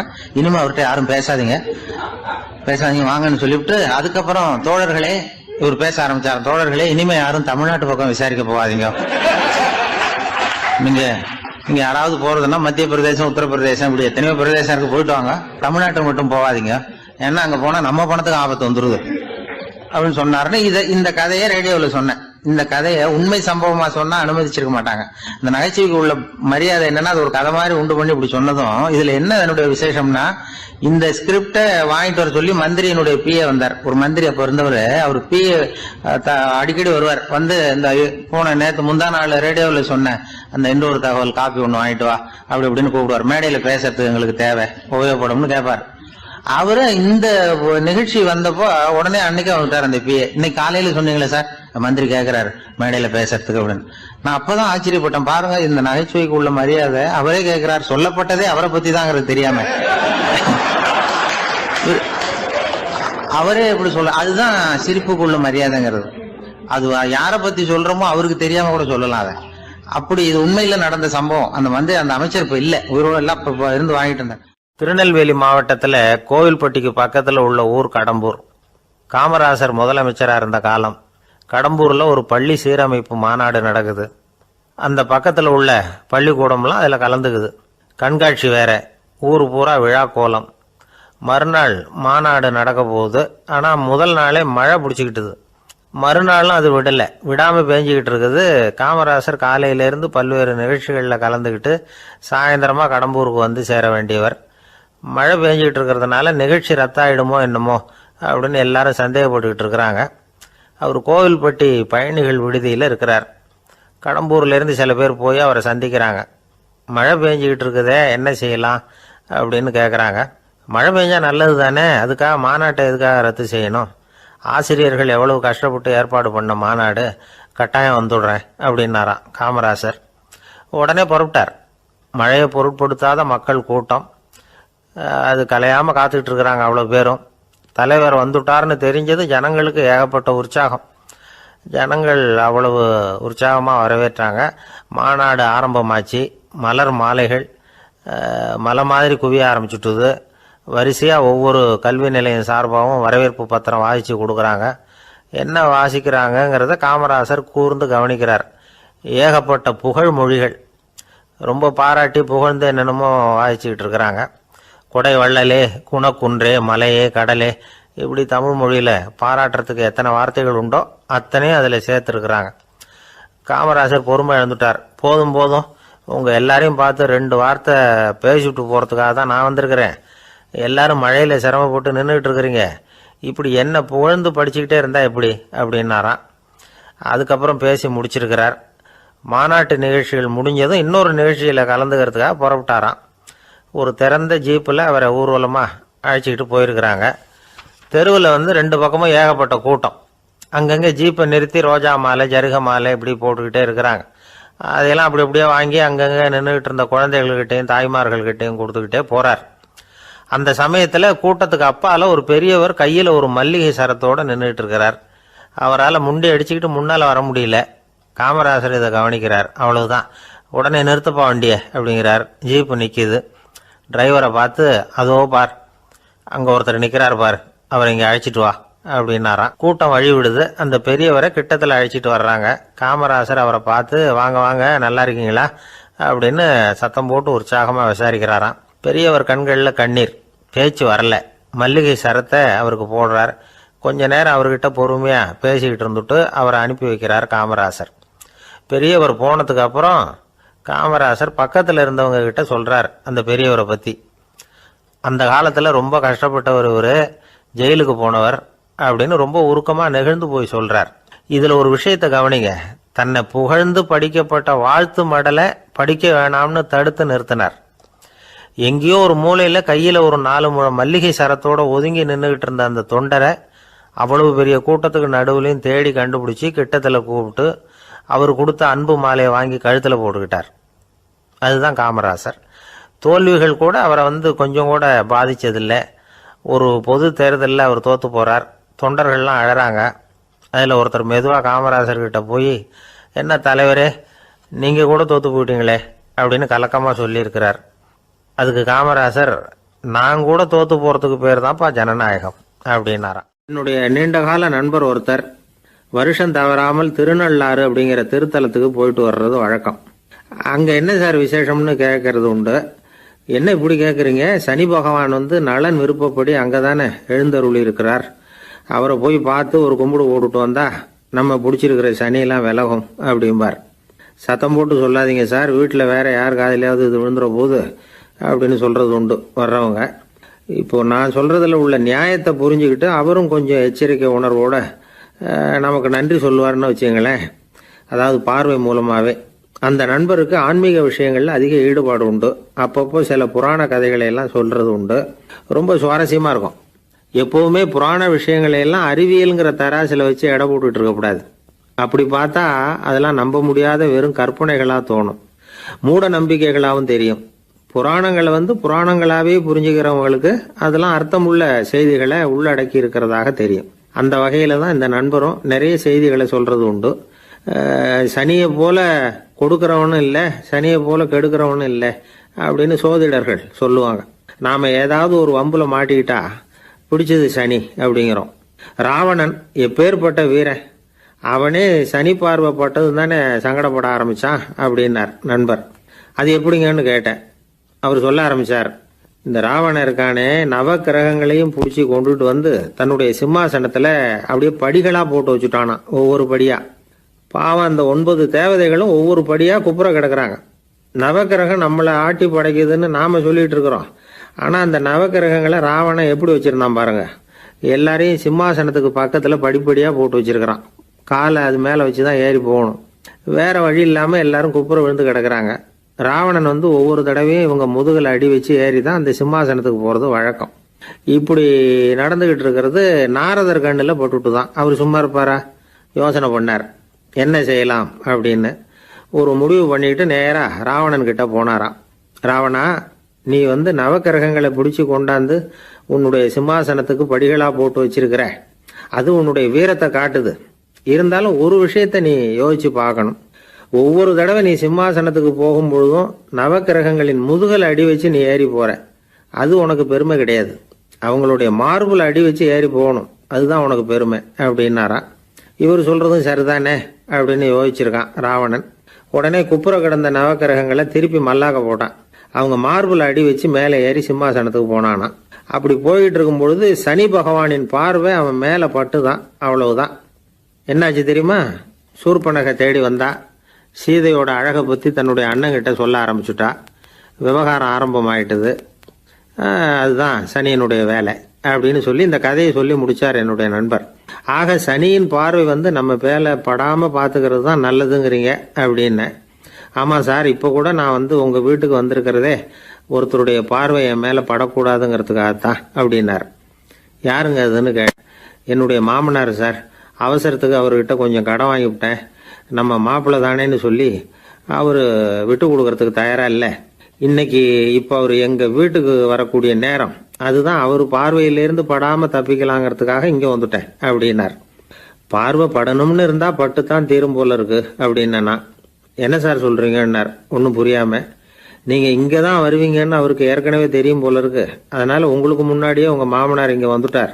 அதுவும் அந்த பீரோவுக்கு பக்கத்துலதான் பின்னாடி மறைஞ்சு நின்றுட்டு இருக்கிறார் அப்படின்னு. சீடன் வெளியூர் புறப்படுறதுக்கு தயாரா இருந்தான். ரொம்ப தூரம் போக போறான். திரும்பி வர நாளாகும். புறப்படுறதுக்கான ஆயத்த வேலைகள்ல ஈடுபட்டிருந்தான். அந்த சமயம் பார்த்து இன்னொரு சீடன் அவங்கிட்ட வந்தான். நம்ம குரு உன்னை அழைச்சிட்டு வர சொன்னார், வா அப்படின்னு கூப்பிட்டான். இவன் உடனே புறப்பட்டு போனான். குருநாதரை பார்த்தான். அவர் காலில் விழுந்து வணங்கினான். வணங்கிவிட்டு எழுந்திரிச்சான். அவ்வளவுதான். குரு ஏதாவது உபதேசம் பண்ணுவாருன்னு எதிர்பார்த்தான். ஆனா நடந்தது என்ன தெரியுமா? குரு அவனுக்கு ஓங்கி ஒரு அடி கொடுத்தார். எதிர்பாராம இந்த அடியை வாங்கினதும் அந்த சீடன் அதிர்ந்து போயிட்டான். பக்கத்துல இருந்த மற்ற சீடர்களும் திகைச்சு போய் நின்னுட்டாங்க. அடி வாங்கின சீடனுக்கு மனசுக்குள்ள குழப்பம். நாம என்ன தப்பு பண்ணணும்? புறப்படுற நேரத்துல இப்படி குரு கிட்ட அடி வாங்குற மாதிரி ஆயிட்டுதே அப்படின்னு நினைச்சு மனசுக்குள்ள ரொம்ப வேதனைப்பட்டான். கொஞ்சம் துணிச்சலை வரவழைச்சுக்கிட்டு குருநாதர்கிட்டயே கேட்டுட்டான். சுவாமி, நான் என்ன தப்பு பண்ணினேன்? என்ன இப்படி அடிச்சுட்டீங்களே? ஒரு வார்த்தை கூட உங்களை எதிர்த்து நான் பேசினது இல்லையே. இவ்வளவு காலமா உங்க விருப்பத்துக்கு விரோதமா ஒரு காரியம் கூட நான் செஞ்சது இல்லையே. வந்ததும் வராததுமா ஒண்ணுமே சொல்லாம என்ன அடிச்சுட்டீங்களே. குருவே, நான் செஞ்ச குற்றம் தான் என்ன அப்படின்னு கண்ணீரோட பரிதாபமா கேட்டானா அந்த சீடன்.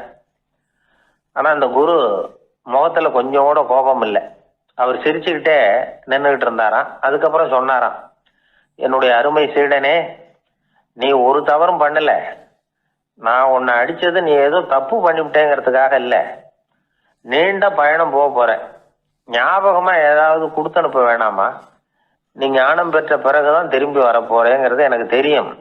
அதுக்கு பிறகு உன்னை வந்து அடிக்க முடியுமா? அதனால இப்ப கிடைச்சிருக்கிற இந்த வாய்ப்பை பயன்படுத்திக்கிட்டேன். அப்போதைக்கு இப்பவே அடிச்சுட்டேன், அவ்வளவுதான், வேற ஒண்ணும் இல்லை அப்படின்னாராம். குரு சிரிச்சுக்கிட்டே இப்படி சொல்றார். இருந்தாலும் இதுவும் ஒரு உபதேசம் தான். அதிர்ச்சிகளால வந்து விழிப்படைய வைக்கிறதும் ஒரு வழிதான். இது வந்து ஜென் வழி. பெரும்பாலும் அதிர்ச்சியின் மூலமாகவே ஞான தரிசனத்தை அருள்கிறவர்கள் தான் ஜென் குருமார்கள். நம்ம தியானம் தான் ஜென். இந்தியாவில இருந்து இது சீனாவுக்கு போய் கொஞ்சம் பேர் மாறி வளம் பெற்று ஜப்பான்ல ஜென் ஆகி வளர்ந்துருக்குது, அவ்வளவுதான். ஜென்கிறது தியானம். எதை நினைச்சும் தியானிக்கிறது இல்ல, எல்லாத்துலயும் தியானம் இருக்கிறதா சொல்லுது ஜென். பேசுறது, இருக்கிறது, நடக்கிறது, சாப்பிடுறது, சிரிக்கிறது, தூங்குறது, தொழில் செய்யறது அல்லது சும்மா இருக்கிறது எல்லாமே தியானம் தான். சென்கிறது ஒரு சுய தரிசனம், தன்னைத்தானே அடையாளம் கண்டுகொள்கிறது தான் அது. இல்லாத எதையும் தேடி கண்டுபிடிக்கிறது இல்ல. சென் மார்க்கத்தை பத்தி ஓஷோ என்ன சொல்றாரு தெரியுமா? காணாமல் போன தன்னுடைய மூக்கு கண்ணாடி தன்னுடைய மூக்கின் மேல் இருப்பதை கண்டுகொள்வது போன்றது சென் அப்படிங்கிறார்.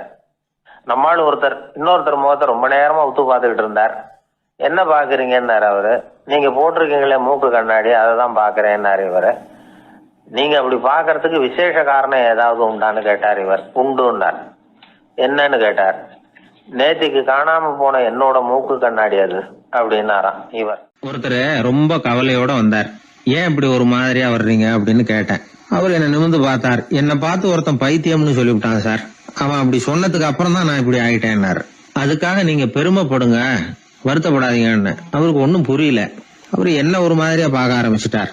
நான் உடனே ஓஷோ சொல்லி இருக்கிற சில கருத்துக்களை அவர்கிட்ட எடுத்து சொன்னேன். இத பாருங்க, இந்த உலகத்துல பல பெரிய மேதாவிகள்லாம் சாதாரண மக்கள் கண்ணுக்கு பைத்தியமா தான் தெரிஞ்சிருக்கிறாங்க அப்படின்னு விவரத்தை சொன்னேன். ஏன்னா மத்தவங்க மாதிரி அவங்க கவலைப்படுறது இல்ல, எதுக்கும் இறுக்கம் அடையறது இல்ல, சாவை கண்டு பயப்படுறது இல்ல, அற்பமான மகிழ்ச்சிக்கு ஆசைப்படுறது இல்ல. அவங்க முழுமையா வாழறாங்க. மத்தவங்களை இது பாதிக்குது. ஏன்னா இவங்களால அவங்க மாதிரி அலட்டிக்காம இருக்க முடியறது இல்ல. அதனால இருக்க ஆரம்பிச்சு விடுறாங்க. அவன் கிடக்குறான் பைத்தியக்காரன் அப்படின்னு சொல்லி அவங்களுக்குள்ளேயே ஆறுதல் அடையறதுக்கு முயற்சி பண்றாங்க. இதுதான் இன்னைக்கு உலகத்துல நாம பாத்துக்கிட்டு இருக்கிறது. ஆனா ஒரு உண்மை என்ன தெரியுமா? இந்த உலகத்துல பைத்தியக்காரர்களும் புத்தி சுவாதீனம் இல்லாதவங்களும் தான் மகிழ்ச்சியாவும் கொண்டாட்டமாவும் இருக்க முடியும். அதனால நமக்கெல்லாம் புத்தி சுவாதீனத்துடன் கூடிய ஒரு பைத்தியக்காரத்தன்மை இருக்கிறது நல்லதுதான்.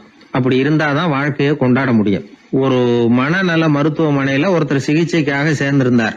சேர்ந்து 1 வருஷம் ஆச்சு. தான் குணமாயிட்டோங்கிறது அவருக்கு தெரிஞ்சு போச்சு. டாக்டர் கிட்ட விவரத்தை சொன்னார். இது மாதிரி எனக்கு மனசுல தோணுதுங்க, நான் தெளிஞ்சுட்டேன் போல இருக்கு அப்படின்னு அவர் சொல்லியிருக்கிறார். அவரும் சொன்னார், நீங்க சொல்றது சரியாதான் இருக்கும், இருந்தாலும் உங்களை இங்கேயே வச்சிருந்து சில சோதனைகள்லாம் பண்ணி பார்த்துட்டு அதுக்கப்புறம் வீட்டுக்கு அனுப்புறோம் அப்படின்னார். சரிங்கன்னார் அவரு. அதே மாதிரி அவரை மேற்கொண்டு கொஞ்ச நாள் தங்க வச்சு சோதனைகள்லாம் பண்ணி பார்த்துட்டு இவர் சொல்றது உண்மைதான்னு தெரிஞ்சது. இவர் புத்தி சுவாதீனம் சரியா இருந்தது. இவர் நல்ல நிலைமைக்கு வந்துட்டாருங்கிறது டாக்டருக்கு புரிஞ்சது. அதுக்கப்புறம் சரி, நீங்க சொன்னது சரி, இனிமே நீங்க வீட்டுக்கு போகலாம் அப்படின்னு சொல்லி அனுப்பி வச்சார். இவர் வீட்டுக்கு வந்துட்டார். அதுக்கப்புறம் இவர் தன்னுடைய அனுபவங்களை சொன்னாராம். எப்படி இருந்தது மருத்துவமனை வாழ்க்கை அப்படின்னு கேட்டிருக்கிறாங்க நண்பர்கள்லாம். அப்போ இவர் சொன்னாராம், இத பாருங்க, நான் 1 வருஷம் பைத்தியங்களோட பைத்தியமா வாழ்ந்தேன். அதுல கொஞ்சம் கூட எனக்கு சிரமம் தெரியல. அந்த 1 வருஷமும் 1 வினாடியா போனது மாதிரி இருக்குது. ஆனா நான் புத்தி தெளிஞ்சதுக்கு அப்புறம் 1 வாரம் அவங்களோட இருந்தேன் பாருங்க.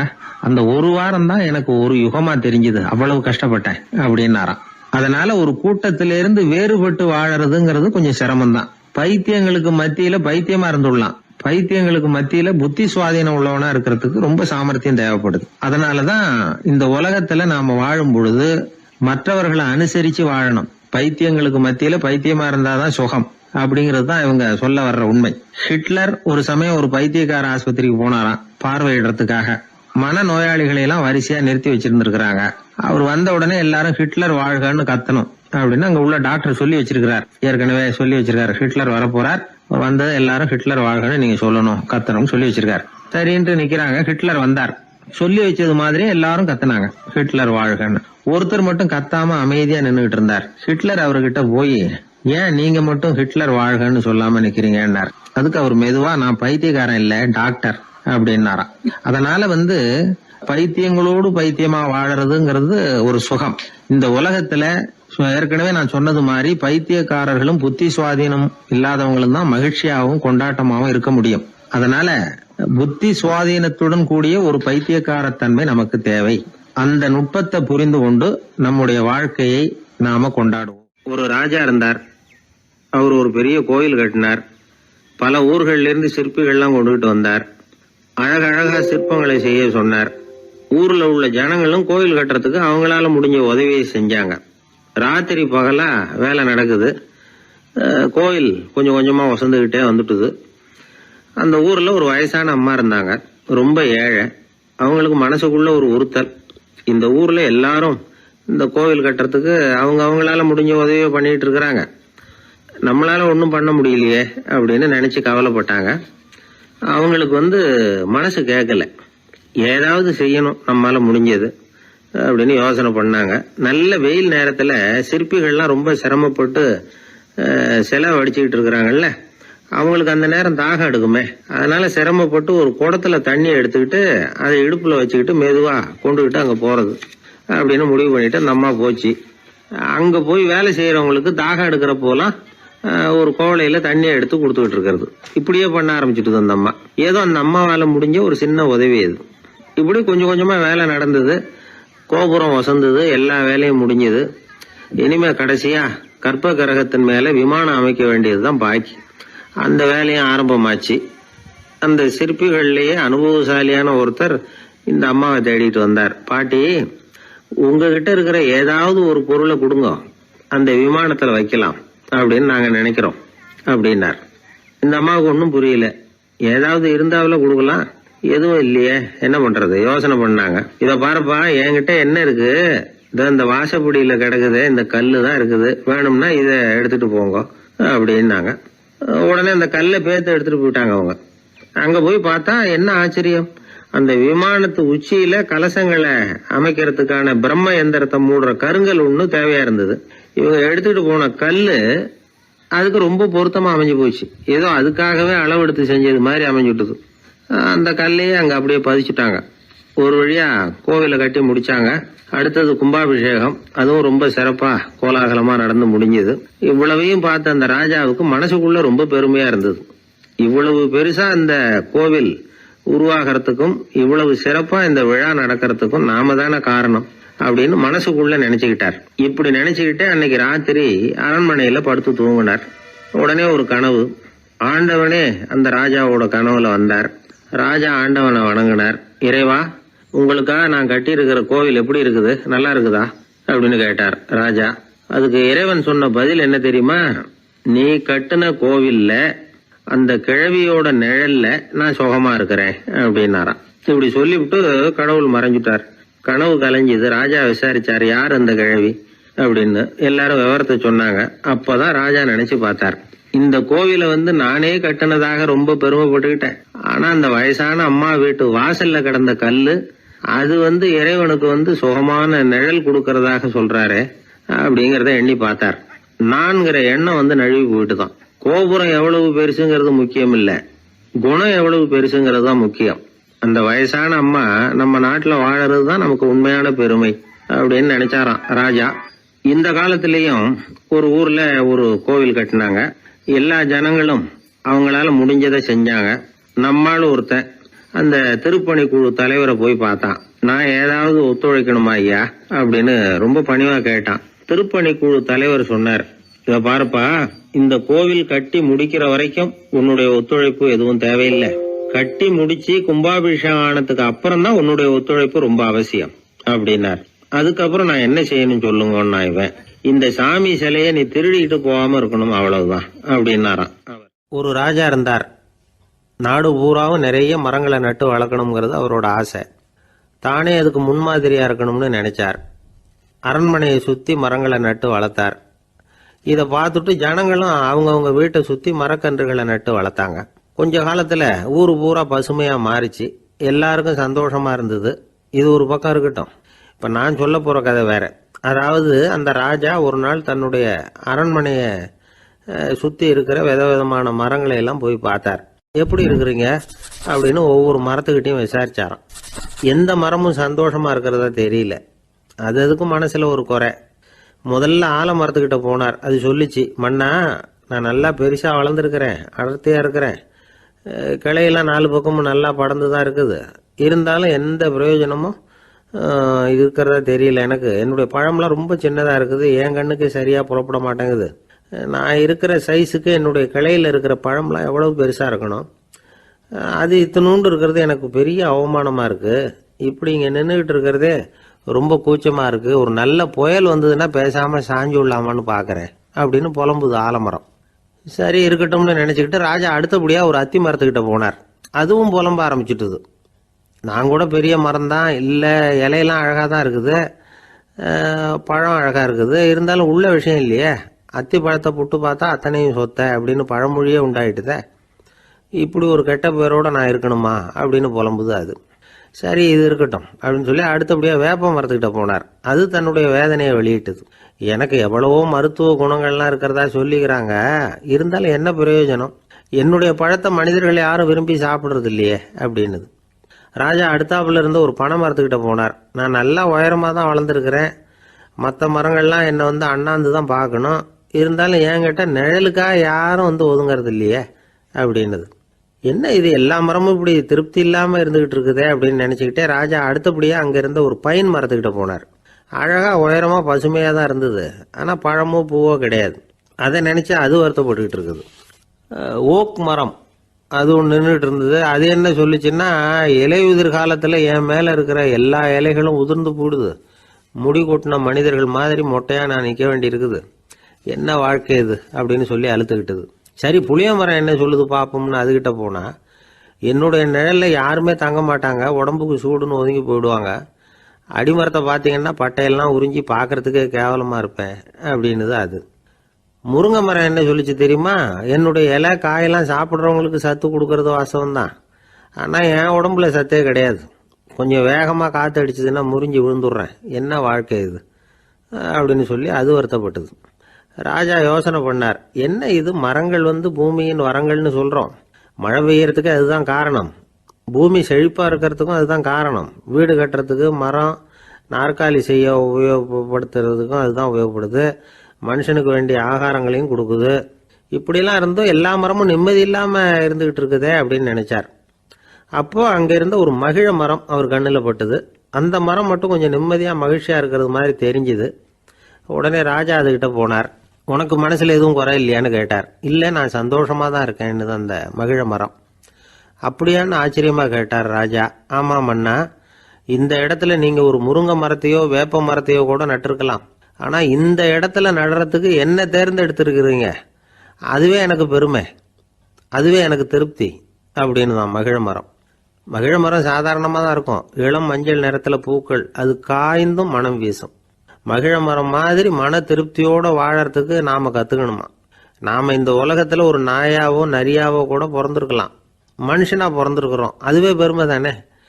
இந்த நிறைவு தான் மகிழ்ச்சியின் ரகசியம். ஒரு பையன் அப்பா கிட்ட போய், அப்பா நீங்கள் இந்த உலகத்தில் ஒரு மனுஷனாக பிறந்தது என்னோட அதிர்ஷ்டம் நானா. ஏண்டா அப்படி சொல்கிறேன்னு இருக்கார் அப்பா. நீங்கள் ஒரு கரடியாக பிறந்திருந்தா இந்நேரம் நானும் ஒரு கரடி குட்டியாக தானே இருந்திருப்பேன் அப்படின்னு நானா பையன். ஒருத்தர் ரொம்ப கவலையோடு உட்காந்துருந்தார். எதை பற்றி சார் கவலைப்படுறீங்கன்னு கேட்டோம். எதிர்காலத்தை பற்றி கவலைப்படுறேன்னார். ஏன்னு கேட்டோம். என்ன பண்ணுறதுன்னே தெரியல சார், எதிர்காலம் ஒரே இருட்டாக இருக்குது, பாதையே புரியலன்னார். இன்னைக்கு நம்ம இளைஞர்கள் பல பேருக்கு எதிர்காலம் இருட்டாக தான் தெரியுது. அவங்கெல்லாம் இந்த கதையை கொஞ்சம் கேட்கணும். ஒரு மலை அடிவாரத்தில் ஒரு சின்ன கிராமம். அந்த மலை ரொம்ப உயரமானது, அடர்த்தியாக செடி கொடிகள் மரங்கள் அதில் மண்டி கிடக்குது. பகல் வேளையில் இருட்டாக தான் இருக்கும், அவ்வளோ அடர்த்தி. அந்த மலை உச்சியில் ஒரு கோவில். நாள் ராத்திரியே புறப்பட்டாதான் காலையில் அந்த கோயிலுக்கு போய் சேர முடியும். கிராமத்து இளைஞன் ஒருத்தன் அந்த மலை உச்சிக்கு போக வேண்டியிருந்தது. கையில் ஒரு விளக்கை எடுத்துக்கிட்டு நாள் ராத்திரியே புறப்பட்டான். புறப்பட்டு போனவன் கிராமத்து எல்லையிலேயே நின்றுட்டான். ஏன் தெரியுமா? அவன் கையில் இருந்த விளக்கோட வெளிச்சம் 10 அடி தூரத்துக்கு தான் தெரியுது. அது வரைக்கும் தான் பாதை தெளிவாக இருக்குது, அதுக்கு அப்பால எல்லாம் ஒரே இருட்டாக இருக்குது, பாதை புரியல. இவன் யோசனை பண்ணி பார்த்தான்.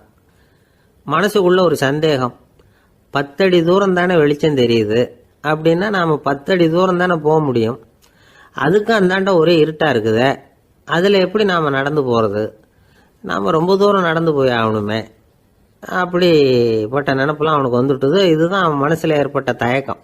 இப்படி யோசிச்சுக்கிட்டே அந்த இளம் ஆசாமி புறப்பட்ட இடத்துலயே நின்றுக்கிட்டு இருக்கிறான்.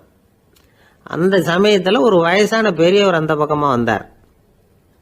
அவர் கையில் இதை விட சின்னதாக ஒரு விளக்கு வச்சிருந்தார்.